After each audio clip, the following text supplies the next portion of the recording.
දන්නවද? ඕනම දුරගමනක් ගිහිල්ලා ආයේ ගෙදර එනකොට මෙන්න මේ බෝඩ් එක දකින්නවා කියන්නේ හිතට මාරම හැඟීමක් එන්නේ. මේ තමයි අපේ උඩුගම ටවුන් එකට පොඩ්ඩක් උඩහින් තියෙන හොරවංගුව. උඩුගම ඉඳන් ගාලු පාරේ යද්දි උඩුගම CTB එක පහු කරගෙන චුට්ටක් උඩහට එනකොට තමයි අපිට මේ හොරවංගුව හම්බ වෙන්නේ. මේකට හොරවංගුව කියන්නේ ඇයි කියලා නම් දන්නේ නැහැ. ඒ ගැන දන්න කට්ටිය පොඩ්ඩක් කියාගෙන යන්කෝ. එතනින් වාහනයක යද්දි නම් උඩරට පැත්තේ පාරක වාහනේ යනවා වගේ තමයි දැනෙන්නේ. ඒ තරමට වංගුව. ඒ වගේම තමයි මෙතනින් පේන view එක. ඊට පායනලාට එහෙම මරු. අවසට එහෙම ඊට වඩා ලස්සනයි. දැන් අලුතෙන්ම මෙතන බංගු ටිකක් එහෙම තියලා මල් පැල එහෙම වවලා මාර ලස්සනට හදලා තියෙන්නේ. වෙලාවක නිදහසේ ඇවිල්ලා ඉන්නකෝ. මේ තියෙන්නේ හොරවංගුව පහු කරගෙන චුට්ටක් එනකොට තියෙන මාරම ලස්සන view point එක.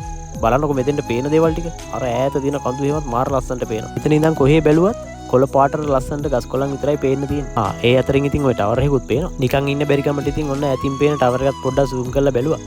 දන්න කට්ටිය පොඩ්ඩක් කියන්නකෝ මේ ටවර් එක තියෙන්නේ මොන කන්දේද කියලා. මේ තියෙන්නේ මං කලින් කිව්ව CTB එක. දන්නවද? අපේ ඔඩුගම ඩිපෝවේ බස් නොයන තැනක් නැහැ.